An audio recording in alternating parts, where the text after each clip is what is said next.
Oh yeah.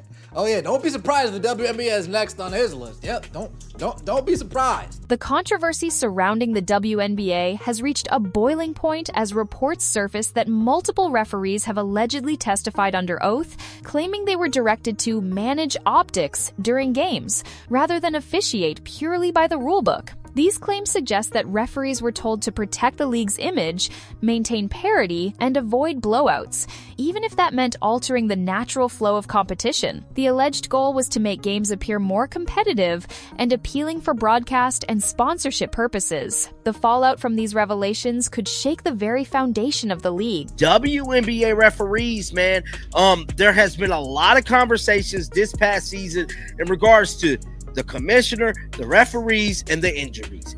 With fans and analysts now questioning every missed call and every suspiciously inconsistent whistle that defined this past season. At the center of this storm is WNBA Commissioner Cathy Engelbert, whose leadership and corporate-driven approach have come under intense scrutiny. Engelbert, who came to the league from a business background rather than a basketball one, has focused heavily on branding, image, and partnerships. Under her leadership, the league has made undeniable progress financially and in visibility. Yet, if these testimonies prove accurate, her administration could be implicated in a scandal that undermines the core integrity of professional sports. According to leaked excerpts, the phrase "protect the product" was reportedly used during referee briefings, sending shockwaves through the fan base. For many, the product should be the game itself, not its marketable image. The notion that referees may have been guided by directives prioritizing optics over fairness represents a betrayal of the trust that fans and players place in the league. The player most caught in the middle of this growing scandal is rookie sensation Caitlin Clark, whose arrival transformed the WNBA overnight. Her games drew record-breaking attendance, ratings, and merchandise sales, creating a surge of momentum for women's basketball not seen in decades. But along with that success came an unsettling pattern that fans quickly began to notice. Game after game, Clark appeared to take hits without receiving foul calls. Contact that would be whistled immediately for other players seemed to be ignored when she was involved. Initially, many dismissed it as standard rookie treatment, the traditional tough love given to newcomers. But as the season progressed, the pattern became impossible to ignore. Clark's physical treatment on the court and the league's reluctance to address it turned what should have been a triumphant rookie season into the centerpiece of a potential integrity crisis. Before we go deeper, make sure you subscribe and join the WNBA Buzz family. We've got more stories the league doesn't want you to miss. The allegations have also reignited tensions among players, particularly between established stars and the league's newer faces. Players like Aja Wilson and Angel Reese have made comments hinting at frustration over how the league and media distribute attention. Wilson remarked that some players had to grind for years to earn recognition, while others seemed to receive it overnight. Reese, meanwhile, posted cryptic messages online, suggesting that fans were finally seeing how the league really operates. Whether their remarks were directed specifically at Clark or at the league's broader management style remains unclear, but they added fuel to an already raging fire. The divide between players mirrors the larger division between transparency and control that the league now faces. As the story spreads across media platforms, Cathy Engelbert's silence has only deepened public suspicion.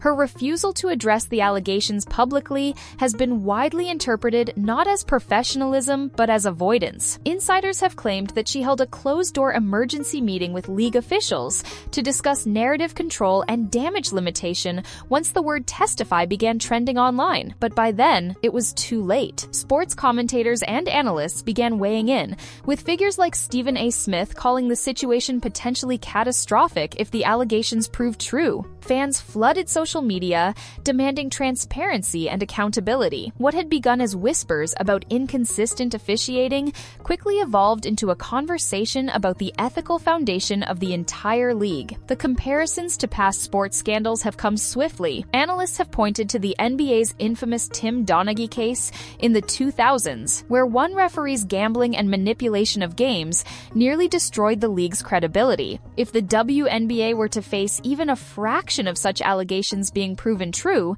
the consequences could be devastating. Because officiating manipulation doesn't just harm reputation, it crosses into the territory of sports fraud, which carries potential legal and federal implications. The idea that referees under pressure or directive may have altered calls for the sake of marketing or optics strikes at the heart of what makes sports authentic competition. Meanwhile, Caitlin Clark continues to handle the growing chaos with the same composure that has defined her career. She has made no public statements about the allegations or the controversy surrounding her. Instead, she continues to perform at an elite level, averaging nearly 28 points and 8 assists per game.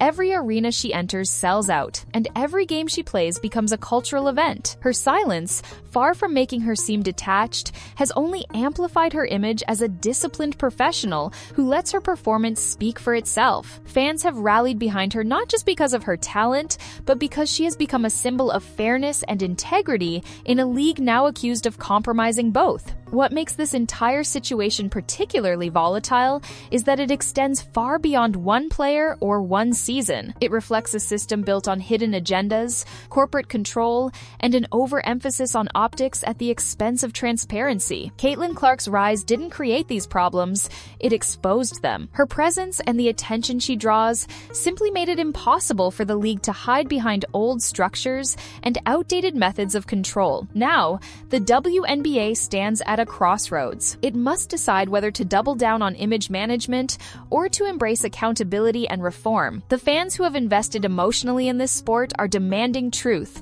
and once that demand takes root, it rarely goes away. Reports now indicate that the league's internal investigation has expanded significantly. More referees are being questioned, and some have reportedly hired legal counsel. Major sponsors are said to be monitoring developments closely, which in corporate language means they are reconsidering their association with the league if the scandal grows. Financial institutions and media partners are particularly sensitive to controversies that could alienate audiences or tarnish their brand. This puts Engelbert and the league office in an extremely precarious position. Not only is her reputation on the line, but the league's financial future could be at risk if sponsorship deals are suspended or revoked. The irony in all of this is that Caitlin Clark's arrival was supposed to be the WNBA's breakthrough moment. Her influence brought in millions of new viewers, generated unprecedented merchandise sales, and drew mainstream media attention that the league had long sought. Instead, the very effort to control her narrative, to ensure that no single player overshadowed the collective brand, may have triggered the league's biggest crisis to date. By trying to protect the product, the league may have exposed how fragile that product truly is. What was meant to be a season of triumph has turned into a moment of reckoning. As the investigation unfolds, the question remains how deep the alleged manipulation goes and who exactly authorized it. If it turns out that senior officials, even indirectly, influenced officiating to achieve a desired outcome, the repercussions could include resignations, restructuring, or even external oversight of the WNBA's operations. Legal experts suggest that if federal authorities become involved, the case could expand beyond sports into broader questions of corporate governance and consumer fraud, since fans and sponsors expect the product they're supporting to be authentic competition. For the players, the situation is both frustrating and clarifying. It reveals the extent to which their performances may have been shaped by forces beyond their control. For fans, it reinforces a long-standing skepticism about the authenticity of professional sports when business interests dominate decision-making. And for Cathy Engelbert, it presents an existential leadership challenge. Can she steer the league through this storm while restoring trust, or will she become the face of its downfall? Her next moves will determine whether this scandal fades into damage control or becomes the defining moment that reshapes the WNBA forever. In the end, Caitlin Clark stands as both the symbol and the catalyst of this moment. Her rise showed what women's basketball could become when given the stage it deserves. Her silence amid chaos has been interpreted not as weakness, but as strength. Without saying a word, she has forced the league to confront its own contradictions. She has revealed that true power in sports doesn't always come from speaking the loudest. It comes from playing with integrity when everyone else is losing control. As fans continue to pack arenas and watch her every move, the league's leadership now faces an audience that sees the game differently. Every whistle will be analyzed, every missed call will be questioned, and every decision from the top will be measured against a single principle: fairness. The WNBA's future depends on whether it can rise from this controversy stronger and more transparent than before. Fans no longer want managed optics.